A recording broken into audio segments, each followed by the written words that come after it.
Today we'll be going through a fairly quick way of painting a spirit host. Any sort of ectoplasmic area on the Nighthaunt models. So I've got some Nihilak Oxide, which is one of the Citadel technical paints. I've put a little bit in here. I'm going to put a bit more.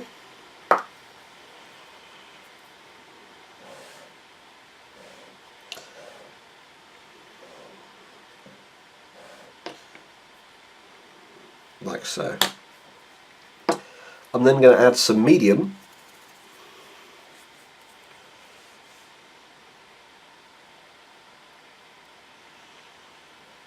So this is the Vallejo medium, which is pretty much exactly the same as the Lamian medium from Citadel. It's just the one that I had to hand. So it's the acrylic base that is used in the paints. I'm also adding a bit of water, which is completely clean water from a fresh pot, to thin this down. This is going to have the effect of thinning the paint somewhat and extending the drying time. So I'm then going to start to brush it all over the model.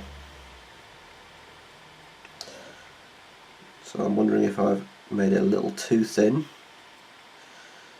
given the effect there. I think I might have made it a little too thin, so I'm going to add a little extra Nihilak Oxide.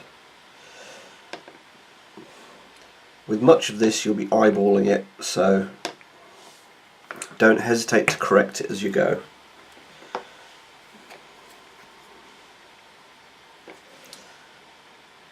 That's a bit darker. Yeah. So I'm now going to paint the entirety of the spirit host down to where it's coming from this skeleton, and then leave it to dry. You can speed drying time somewhat by putting it next to a lamp. So I've got a couple of lamps next to my workbench that are providing the light for me to do the video. When I'm putting this to dry, I'll put this closer to them to heat them a little bit, but not too much. Don't put this next to one of those very bright, very hot bulbs, and slightly improve the drying time. Also, if it's a nice sunny day, I might put these on the windowsill or outside for a moment. So I'm going to finish giving these a base coat, and I'll be back in a second for the wash. I've allowed them to dry. However, what I've done to provide some points of contrast, this is the base done using the thinned down Nihilak Oxide mix, so the one with the medium added, the one with a little bit of water added. This is straight out the pot. You can see the difference because of the amount of pigment in there. You can also see I've missed a couple of bits. I'm going to hit the whole thing with a Athonian camo shade in a minute, which should take care of those patches. But painting these, there's so many parts that are hard to get to, particularly the bottom inside of these models, that you will miss some bits and bobs and you'll need to go back over them. With these, it's important to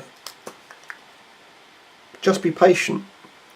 So Celia Green or Athonian camo shade are both options for this wash. You could also use pretty much any green glaze. So I put a little bit of Athonian camo shade on there and it looks really dark. So what I might do is switch to green glaze straight away, because the level of darkness that adds to it. So pop that away, get the green glaze out. This is Waywatcher Green, which I think GW still make, but yeah, that's what it looks like with a bit of Waywatcher Green on.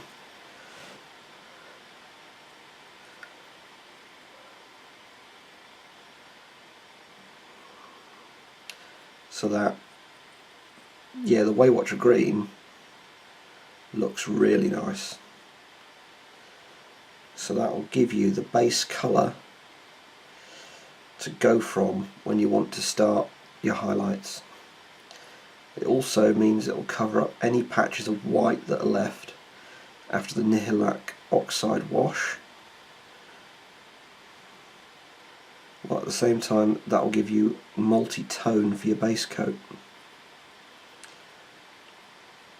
The highlights it'll be all dry brush basically. I may do some line highlights. I'll go through the stages next once I've got the green glaze on these and I've allowed them to dry. So I will be back in a minute with some completed and dried glazed spirit hosts. So this is what it looks like with the glaze dry. If you wanted to, you could literally just leave this and go to painting the skeleton and the base. However, I'm going to apply a couple of highlights. So I've got some Celestra Grey, which I've thinned down a little, and I'm going to dry brush onto the figure.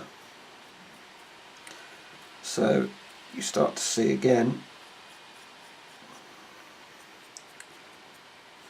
a grey tone on the raised areas. So I'm going to finish dry brushing this and I'm going to come back for a final highlight layer. As you can see, a light dry brush of Celestra Grey has added quite a lot to the model. I'm now going to do an even lighter dry brush of White Scar. Again, really just concentrating on the most obvious areas. So essentially the things that will add, things that are most noticeable, the hands, the face, weapons.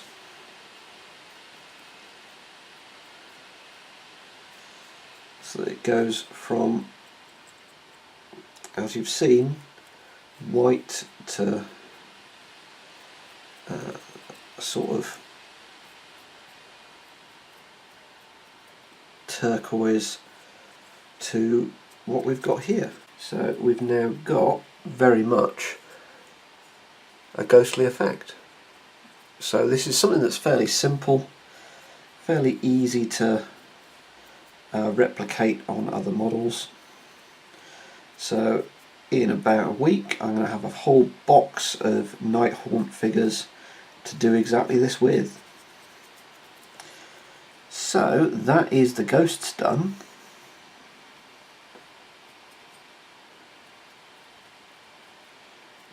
Next I'm going to start working on the base. So I'm going to hit it with a wash of Nuln Oil and then come back to it, because that will give definition on everything so that it can be split up and painted accordingly. With a Nuln Oil wash to bring out all the detail on the base, I've got some Adeptus Mechanicus Standard Grey to start painting in all the stone. So I'm going to do a sort of grey rubbly base with a grey gravestone,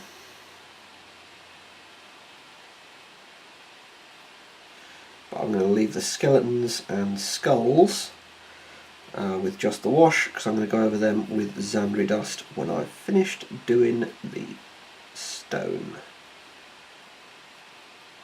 So I'll be back in a second with all of this done and dry to give it a dry brush. With the coat of Adeptus Mechanicus Standard Grey dry, it's time for, let's small that off, a bit of dry brushing.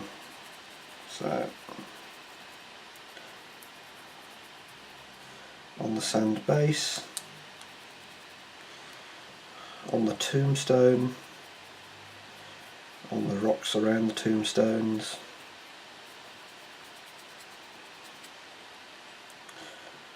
and you just do that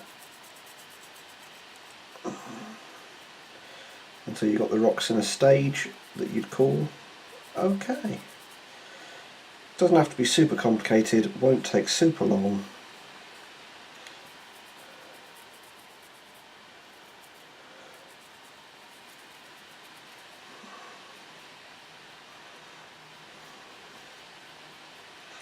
But I'm doing it to add contrast to the base. So you can see from there the grey's looking pretty nice. You could, if you wanted to, just leave it there, because white with a black wash does make a reasonable skeletal bone. I'm not going to do that though. I'm going to come back and I'm going to paint the bones specifically, as well as any other little details. So I'll be back in a second doing the bone. With the dry brush dry, it's time to start applying Xandri dust to the bones. So there's the skulls that are part of the kit and the skulls that I've added, which need a good dose of Xandri dust, as well as the skeleton. So all the skeletons for this kit have the spirit hosts popping out of them, so you've got to be very careful to avoid covering anything that has already been painted. But at the same time, it does give you the opportunity to neaten up where the wash has covered the bone a bit. So I'm going to apply Xandri dust to all the bones in the kit, and then I'm going to come back in a little bit and apply a wash to the bone sections. So I'll be back in a minute. With the Xandri dust dry, it's time to apply a wash of Agrax Earthshade. So I'm doing that on all the bone that I have painted to add the definition back in. So very quick step, because I'm doing it over a very small area, and then I'll let it dry.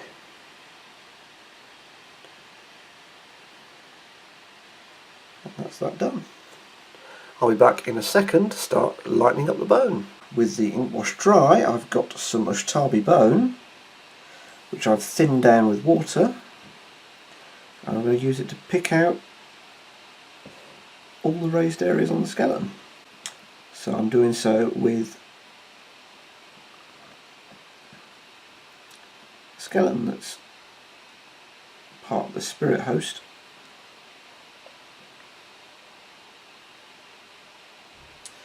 but also the skulls scattered around the base. So I'm going to come back with this done for the final highlight of the bone. So now I'm going to apply a line highlight to the skeleton using Screaming Skull. This is going to be the final coat, and when I'm done the model will be complete. So again, I'm picking out the bone just to give a final highlight, concentrating on things like the eye sockets, the nasal cavity, the teeth, and the bottom of the jaw. Thus, a little bit on the dome of the head. That's quite nicely splitting the skull up and emphasising those areas that would hit the light. So again, on this skeleton, I am picking out the ribs in order to give the model more definition as I finish it off. Spine, back of the hips, a little bit on this skull, and we're done. So I'm going to pull this out, and I've got 3 spirit hosts done and ready to put on the battlefield. So as you can see, I've picked out a little bit of detail on some of the gravestones, but that is tabletop standard, that is ready to go. Overall, painting them in what will take the majority of the time is doing the spirit hosts themselves. I did it with 2 washes and 2 dry brushes, with a little bit of line highlighting, particularly on things like the weapons and the faces. If you get that right, there's not a lot else that you need to do. I might tidy up a little bit of the stuff on the base in a minute, but I've done the edges, I've got the skulls and the bone done nicely, I've got the gravestones looking decent. There's not a lot else for me to do. These are ready to put on the battlefield. I wish I'd got 6 or 9 and done them all at once, because for a Nighthaunt army you're very likely to want 6 of these, so getting them painted and all out of the way in one go would have been a much better way of doing it. However, I've got 3 done and painted. I'll add a couple of little bits of detail to the base and then I will matte varnish them, and then they're ready to use in battle reports. They're ready to go on the table. It's not a complicated paint job.